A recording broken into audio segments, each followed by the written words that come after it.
Bloomberg Audio Studios. Podcasts, radio, news.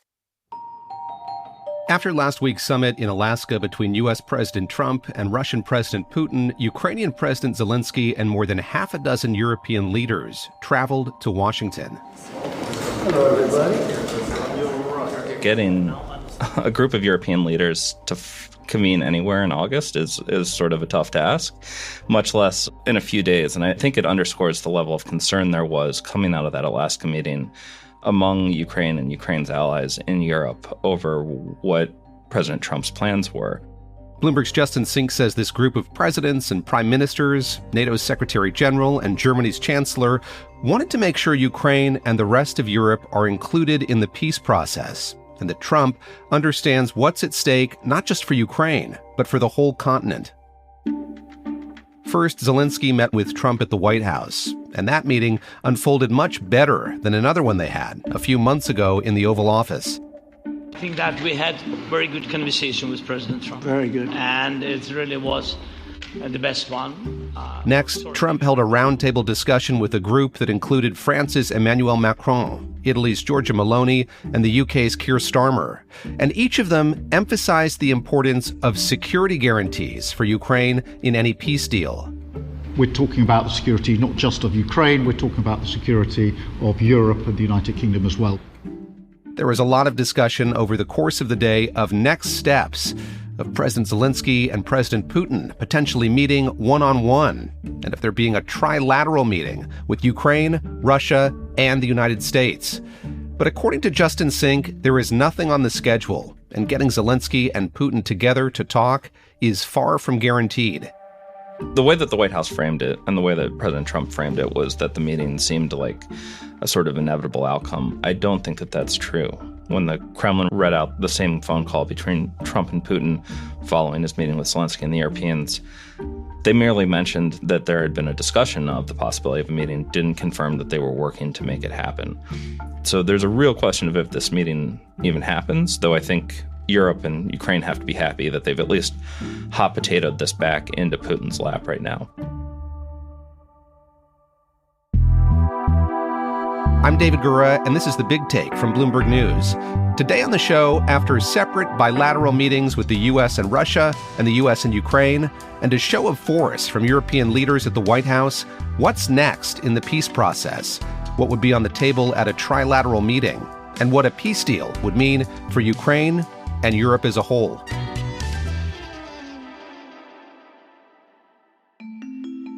Last week, President Trump literally rolled out the red carpet for President Putin in Alaska. It was the first time the Russian president had set foot on U.S. soil in a decade. Well, thousands of miles away, Ukraine's president and other European leaders were paying close attention. And Justin Sink, who oversees Bloomberg's coverage of the Trump White House, says that summit stirred them to action. So we went from, Putin and Trump leaving Friday in Alaska to Monday afternoon, a basic mini G7 convention held at the White House. And that kind of underscores what they saw as a real moment of possible peril for Ukraine. But then out of that, we've now added this possibility of a first meeting between Zelensky and Putin and another meeting between Putin, Trump, and Zelensky, with leaders saying that could happen the next couple weeks, potentially the entire thing wrapped up in 3 weeks. I think that's obviously the most optimistic version of how this could play out. But considering how long these talks have been stalled, that the war has been going on for more than 3 years, we have seen this real sort of rapid acceleration. Piotr Skolimowski, who oversees coverage of government and politics in Central Europe for Bloomberg, also kept a close watch on the meeting between Trump and Putin and what happened next. The visuals from that summit were really scary for European leaders, and they're really concerning. I mean, the fact that he rolled out the red carpet and the fact that he basically didn't even push back and immediately after more or less adopted the talking points that Putin was having and raised concerns that, first of all, Zelensky going forward will be forced into territorial concessions, which is the big concern there. And, that Putin is basically has Trump on his side.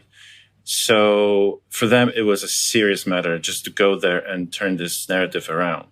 Justin, let's talk about what was a busy day at the White House yesterday. there was this one-on-one between President Trump and President Zelensky as well. And it wasn't difficult to draw a contrast to the previous meeting between those two leaders. Could you just describe the atmospherics of this one, how it was different than the last time they sat down together in the Oval Office? Sure. I mean, the difference was sort of immediately obvious from when Zelensky pulled up at the White House wearing a suit, and Trump immediately kind of slaps him on the shoulder and says, "Oh, you wore a suit," which seems, of course, like an incredibly trivial thing.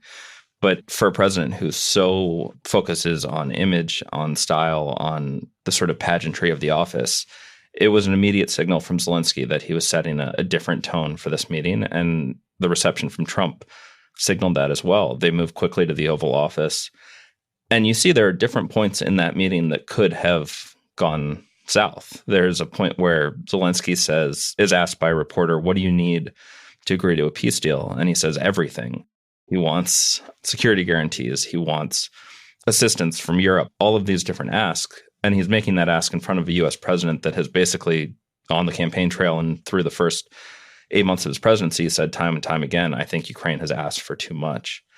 But Trump doesn't sort of take the bait and attack Zelensky. And then there's this one sort of amazing moment, to get back to the suit, where Trump points out a reporter who had been the one who asked Zelensky about the suit. Question for each of you. First of all, Mr. President Zelensky, you look fabulous in that suit. I said the same. Yeah, you look good. I said the same. And says, "This is the guy who gave you a hard time before." I remember that. I apologize to you. You look wonderful. And Zelensky quickly quips back and says, "Oh, yeah, I changed my clothes. This guy's wearing the same suit." No, my first question for you, President Zelensky. In the same suit. Trump loved it. It was one of the first genuine laughs that I think you can point to from Trump in office, just cackling. And I think it showed that he was not only in a better mood, but understood the gravity of the situation and understood that if there was a repeat of what happened the last time around, Trump himself would face a lot of those same criticisms that dogged his first term about how he just rolled over time and time again. There was this other meeting that followed that one with these European leaders, and President Trump gave each of them an opportunity to speak.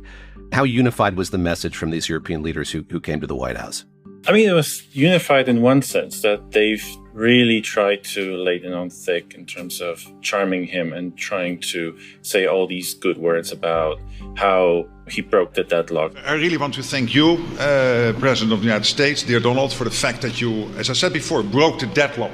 With President Putin by starting that dialogue. And I think it was. So that's been something that's definitely sort of a charm offensive, was clearly in the process. What we saw when sort of the message started breaking up a little bit was the moment where Friedrich Merz, the new chancellor from Germany, he basically came back to this whole idea of course, the peace plan is important. This is something that came out of the meeting from in Alaska. But we need to have ceasefire first. And I think he even got to the point where when we get the next meeting, we need to have a ceasefire by then. Clearly, Trump was slightly taken aback by that, but it didn't really ruin the atmosphere. It seems they tried to stay on message. Justin, where do things stand now? So there's this desire from President Trump to have a bilateral meeting, to have President Putin and President Zelensky sit down with one another and then have this trilateral meeting. I guess would be another summit involving President Trump as well. What's the expectation? How widely shared is that expectation of where things go from here? European leaders said that they expected that it could be set within hours or hours later, and it hasn't happened yet. And this is something that's actually happened a couple times throughout this process. There's been an international push to put Putin and Zelensky in a room. Putin has said, I'm interested in talking, but only after we sort of get to the end of a peace deal on favorable terms that Russia wants.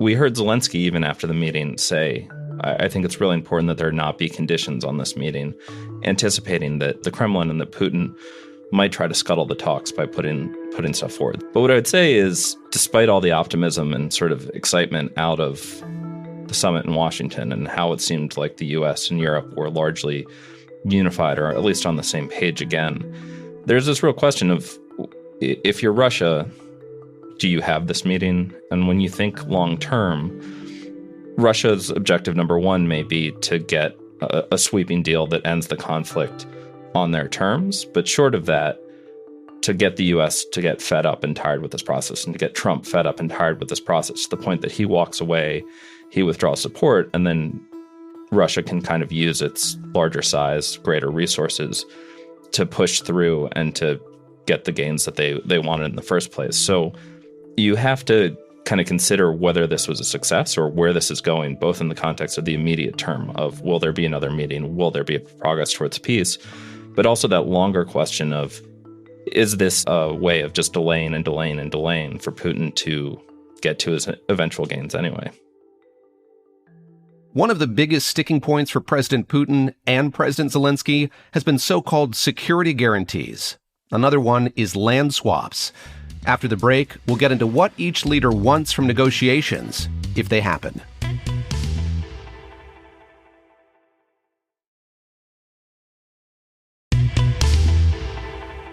On Tuesday morning, President Trump told Fox News that while he could see the U.S. playing a role in guaranteeing Ukraine's security, it would not involve U.S. troops. But, Mr. President, what kind of assurances do you feel like you have that going forward and, past this Trump administration, it won't be American boots on the ground defending that border? Well, you have my assurance, I'm president, and I'm just trying to stop people from being killed, Charlie. Look. That was a big indicator of what would be a key sticking point in negotiations. Ukraine and its European allies are seeking to involve the U.S. in providing security guarantees for Ukraine, which would deter Russia from violating a ceasefire agreement. Bloomberg's Piotr Skolimowski says that while we don't have many specifics, there are a few ways this could shake out. And the first option involves sending weapons to Ukraine. So that's basically their best bet, just to arm them to the teeth and hope for the best, more or less. But, the next step is much more harder for them. It's the concept that's been discussed for at least a year now. It started with Macron, who raised this issue of putting boots on the ground there. If you think about the Europeans, obviously we have the coalition of the willing, and the group of countries, and most of the leaders who joined Trump yesterday are part of that group. And they are discussing potentially sending troops at some point. If you look across the EU, a lot of countries are against that. Take Poland. They've said already they're not going to send troops, even though they're ready to support. So a lot of countries are willing to support. They're willing to send more weapons. But when it comes to troops, that's basically a step too far. Zelensky said yesterday that one of the potential security guarantees is actually membership of Ukraine in the EU. But then again, here, with the EU, you need consensus, and there is no consensus on that. And one example is Viktor Orban, Hungary's prime minister, who's dead against that idea. And joining the EU is, in normal circumstances, a very long process. In this case, it can be even longer. So that leaves us with sort of the third option, which basically means how much US is going to be committed into that process. And at the end of the day, it's very hard to imagine that if we get to a situation where there's a trilateral meeting or a bilateral meeting, there is some kind of form where West secures or guarantees security for Russia. We've heard from Putin so many times that he talks about the root causes of this war, root causes being NATO being very close to Russia, NATO, as he sees it, being a threat to Russia. And any form of security guarantees, any form of troops or boots on the ground from Western countries in Ukraine will just be seen by Putin as another example of West just trying to get into what he considered his sphere of influence. We have seen for more than a decade now, Russia trying quite doggedly to gain control of this eastern part of Ukraine. Can you just explain for someone who's been watching this with some remove why that territory continues to be so important for Russia? There are a number of reasons. First of all, obviously, it's part of the country that's at least to some extent Russian speaking. So that's where they see where they can have influence. And they've been trying to control that country even before the full-scale invasion. We have to go back to 2014. But there are other factors. And one of them is, obviously, it's the place where there is, or there has been at least, the industry until it was completely destroyed during this war. And it's the industrial heartland of Ukraine. And what we have to remember strategically, this territory is very key for them. And Zelensky said that if he gives up Donbass, this will just be a springboard for Putin to start again. And I think that's the biggest concern for him, that if they give it up, from strategic point of view, from tactical point of view, he will just come back again in a couple of years. And now his road towards reaching Kiev and actually capturing will be much easier. Justin, what would happen if this process were to fall apart? Well, it's hard. It's always hard to predict the future. But what I would say is that it gets into very, very dangerous territory for Ukraine.